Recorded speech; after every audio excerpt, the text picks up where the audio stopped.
Hi there, it's Debbie Anderson. I'm here today from Inner Liberation Healing, and I'm here to talk with you about your recovery from narcissistic abuse. And today, specifically, we're going to talk about why and how it takes so long to recover from narcissistic abuse. So, first, I'd ask if you could please subscribe to my channel, to like and share my video. I would really appreciate that. So, it's pretty shocking and upsetting for many of us to realize how long it takes for this trauma of narcissistic abuse to be within our being. Recovery from narcissistic abuse can basically be one of the most frustrating and challenging journeys that you could ever take. It can feel like you're taking one step forward and two steps back. And why does this happen? Why does the anxiety and the depression and all the other feelings that you're experiencing, why do they continue even after you have left the situation and the relationship? The short answer is it has to do with how we understand and cope with our emotions and our emotional pain. We need to learn what the trauma is actually for, how to transmute it, and finally how to free ourselves so that we can live a life of joy and freedom, a life without the pain. Then we will be recovered permanently from the abuse that we have suffered at the hands of a narcissist. So I'm going to explain why recovery seems to take forever and point you into how to change that into a direct recovery. I'm going to talk about the features of narcissistic abuse recovery. It may feel very overwhelming for you. It did for me, to think how long it would take for this healing. The pain that you're experiencing might still be unbearable. You're keeping you frozen and stuck, or seemingly so, in one place and not knowing what to do. You find it hard to see your way free of it, and you may be living years or even decades of this emotional agony.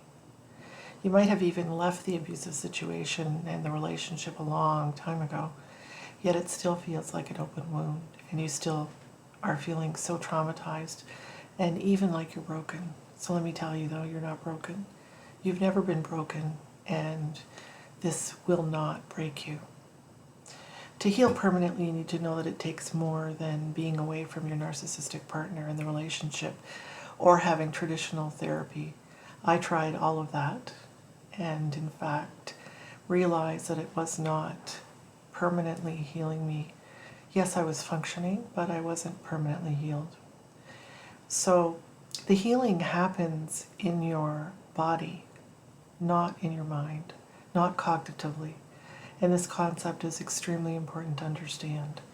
Chances are you feel frustrated, and that that's a clue in itself that your intuition is trying to tell you that what you're doing isn't working and it will not work, and it's time to move on to true healing.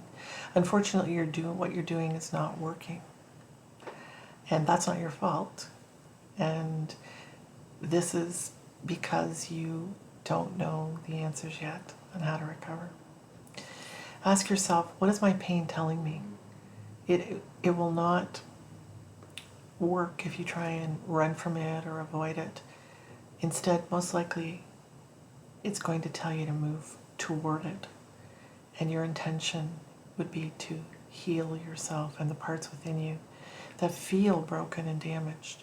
This focus will bring you back to wholeness, and you will be on your way to evolving and to your freedom.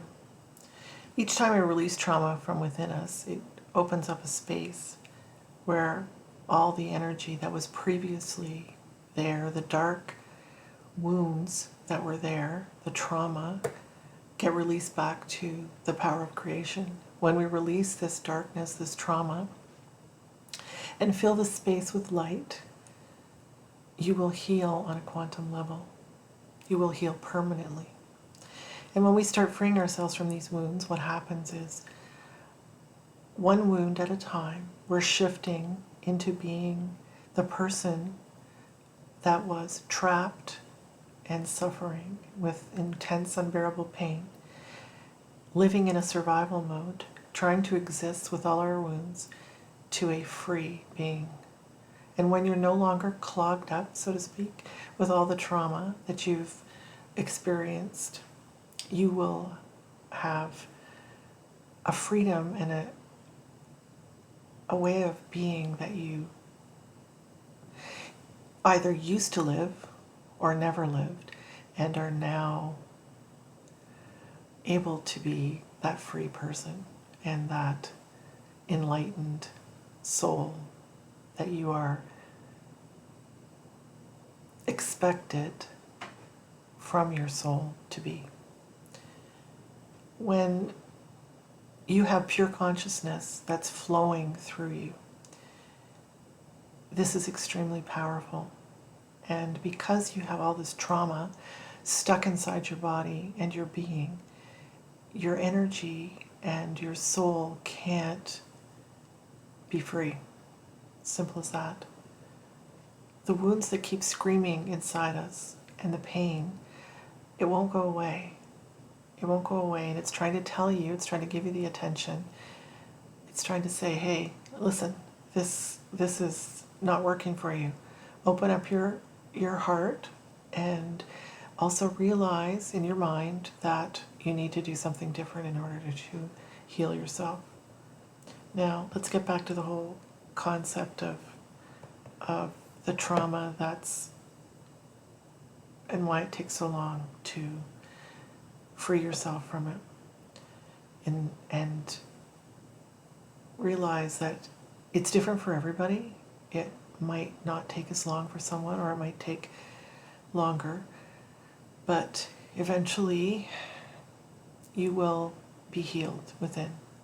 The first thing to understand about freeing yourself and recovering from the trauma is the painful beliefs that you have stuck inside you in your inner being are not allowing you to connect with your higher self and be your true self. So to heal, you cannot keep running from the pain, hiding from the pain. You need to heal them on a deep level, and you will no longer be suffering from the same unbearable pain. The second aspect is you need to take on full responsibility that these traumas are within you, that they are there. By acknowledging them, you can have them released and healed. The third is not believing that all the answers to our healing are outside of ourselves. You have the answers that you require always within yourself. Sometimes it takes someone to help you to reach inside yourself to heal, but the answers are within yourself. And the person who might help you, like such as myself, are there to be facilitators of you healing your own self. So it's kind of like what this belief defies the quantum law, so within, so without. So that's pretty much sums it up, as in what, why it takes so long for a trauma to heal is we didn't know how to heal from it. Unfortunately, it took me many years to figure this out myself, and now I'm here to help others to do the same. Only when I turned inward did I realize that this was the answer that I was seeking, and that everything started falling into place for me. And then I was healed permanently from the severe narcissistic abuse that I suffered. When we're carrying these wounds, they can certainly take a while for us to heal from. Don't be hard on yourself because you haven't got to where you want to be yet. You will. So to summarize what I've said about why it takes so long, here's number one is knowing the trauma needs to be released from your inner being. And this creates a space for your well-being inside of you. Number two is being present with the love for yourself by going towards your trauma and into your inner wounds.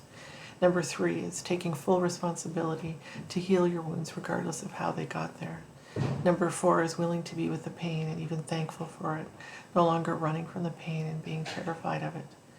You'll recover from the abuse that you've suffered as I have. Feel free to look at the link below, which offers you a free guide that has 6 steps to your recovery from narcissistic abuse, and also find the link for my new ebook, which is called Recover from Narcissistic Abuse.